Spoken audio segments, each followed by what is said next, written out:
வணக்கம், என் பெயர் டாக்டர் புருதவான். இன்று இந்த வீடியோவில் நாம் பேக்கிங் சோடா பற்றி பேசப் போகிறோம். சிறுநீரக செயலிழப்பு நோயாளிகளுக்கு பேக்கிங் சோடா எவ்வாறு உதவுகிறது?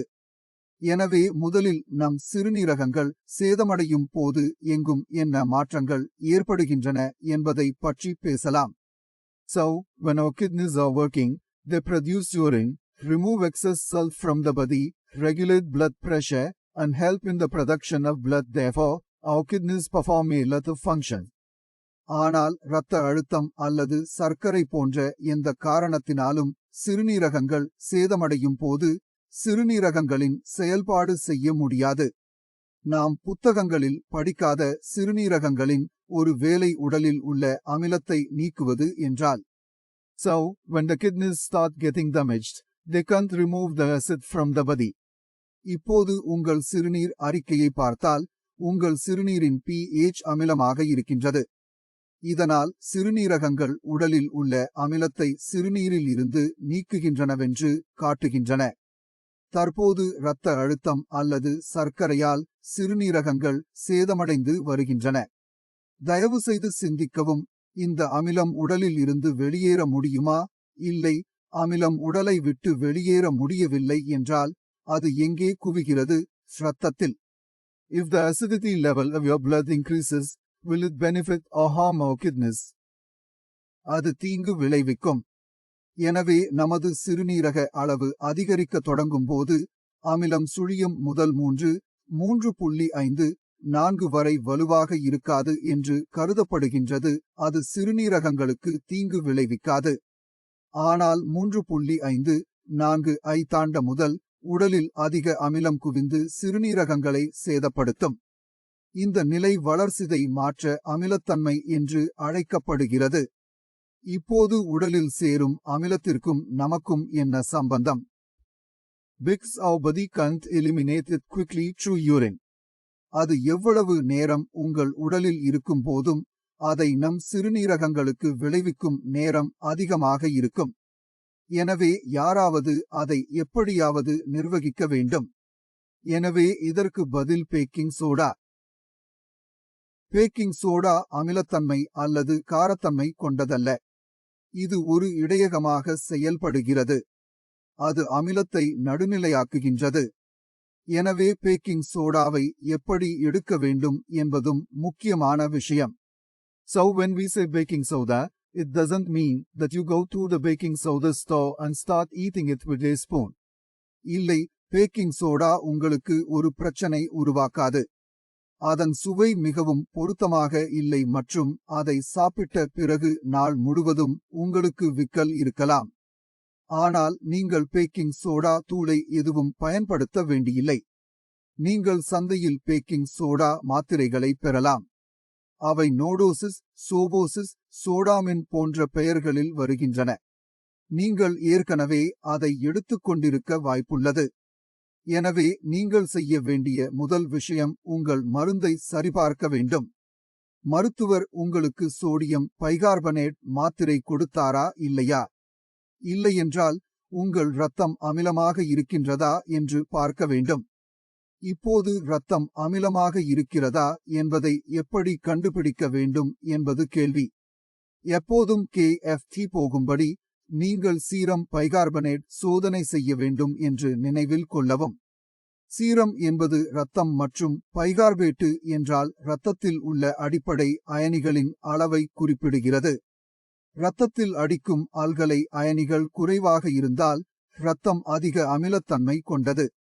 எனவே அதன் மதிப்பு 22 முதல் 28 வரை. உங்கள் இரத்தத்தில் பைகார்பேட்டு அளவு இவ்வளவு இருக்க வேண்டும்.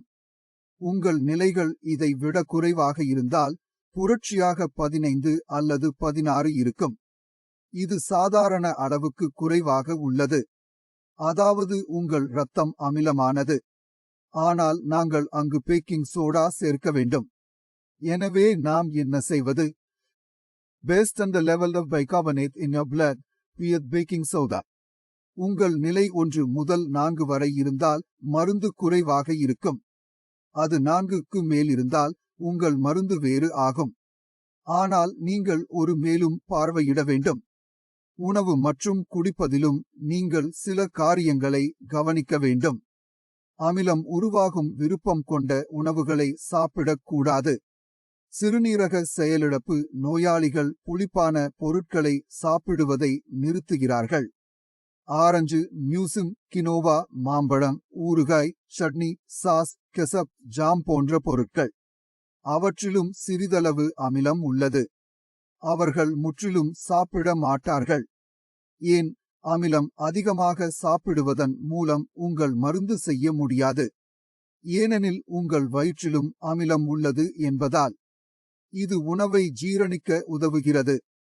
மூலம் நாங்கள் எங்கள் உடலில் உள்ள அமிலத்தை வைக்க வேண்டும். எனவே நீங்கள் உங்கள் மாத்திரையை எடுத்துக்கொள்கிறீர்கள். ஒழுங்காக வேலை செய்யுங்கள்.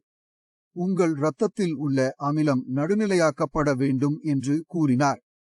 நீங்கள் உடல் அமிலத்தன்மை கொள்கை இல்லாமல் வைக்க வேண்டாம். அதனால் நீங்கள் எல்லா புளிக்கும் பொருள்களையும் நிறுத்த வேண்டும். நீங்கள் நினைத்திருக்க வேண்டிய இரண்டாவது பொருள். டீ அல்லது காஃபி குடிக்கும் போர் நோயாளி.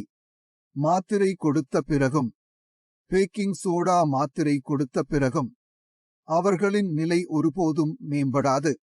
அவர்களின் பைகார்போனேட் எப்போதும் குறைவாக இருக்கும். அவர்களின் இரத்தம் எப்போதும் அமிலமாகத்தான் இருக்கும். மூடப்பட்டுள்ள போது அவர்கள் தேநீர் அருந்துவதை நிறுத்தினால் அவர்களின் நிலை மேம்படும். ஏனென்றால் நாம் தேநீர் அருந்தும் போது தேநீர் எங்கும் எங்கள் உடல் செயலாக்கத்தில் பங்கு கொடுக்கின்றது. உதாரணமாக, உணவு உண்ட பிறகு தேநீர் குடிப்பவர்கள். அவர்களிடம் ஒரு பொதுவான பிரச்சனையை நாம் காண்கிறோம். அவற்றில் இரத்தம் குறைவாக உள்ளது என்று. அது ஏன் குறைவாக உள்ளது? Because the food we eat contains sand. இது உடலில் உறிஞ்சப்படாது. இரத்தம் உருவாக முடியாது. எனவே இது அறிவியல் பூர்வமாக நிரூபிக்கப்பட்டுள்ளது. அதேபோல் தேநீர் எங்கும் நமது உடல் சரியாக உருவாக்க முடியாது என்றால், நாம் மாத்திரைகள் எடுத்துக்கொள்கிறோம் என்றால், மேலும் இது அதன் வளர்சிதை மாற்றத்தை பாதிக்கிறது. அது நம் இரத்தத்தால் உறிஞ்சப்படாவிட்டால் நாம் இன்னும் அதே முடிவுகளை காண்போம். நாங்கள் மருந்து எடுத்துக்கொண்டோம், ஆனால் அது வேலை செய்யவில்லை. அதனால்தான் எல்லா சிறுநீரக நோயாளிகளும் அவர்கள் தேயிலை அல்லது காஃபி குடிக்க மறுக்கப்படுகின்றன. கிரீன் டீயும் தடை செய்யப்பட்டுள்ளது. பிளாக் டீயும் தடை செய்யப்பட்டுள்ளது. பால் தேநீரும் தடை செய்யப்பட்டுள்ளது. பால் இல்லாதவர்களுக்கு தேநீர் குடிக்க மட்டும் அனுமதி இல்லை. ஏனென்றால் பைகார்பனேட் மதிப்புகள் எதிர்பார்க்கப்படவில்லை. அதனால் நீங்கள் இதை நன்றாக பராமரிக்க வேண்டும். இப்போது சில இடங்களில் பேக்கிங் சோடா மாத்திரைகள் கிடைக்கவில்லை. பேக்கிங் சோடா பவுடர் கிடைக்கிறது. ஆனால் மாத்திரைகள் கிடைப்பதில்லை. இந்த வகையில் நாங்கள் கட்டாயம் கொடுக்க பவுடர் பயன்படுத்த வேண்டும். எனவே இதை நாங்கள் அறிவுறுத்துகிறோம். சில தீவிர நிகழ்வுகளில் 1 ஸ்பூன் பேக்கிங் சோடா எடுத்துக் கொள்ள வேண்டும். சிறிது தண்ணீரில் கரைத்துக் கொள்ளவும். அதை ஒரே நேரத்தில் குடிக்கவும். உணவு உண்ணும் போது மனதில் வைத்துக் கொள்ளுங்கள். நீங்கள் எந்த அமிலமான பொருட்களையும் உட்கொள்ள வேண்டாம். மேலும் நீங்கள் இந்த 1 ஸ்பூன் ஒரு நாளைக்கு ஒரு முறை மட்டும் எடுக்க வேண்டாம்.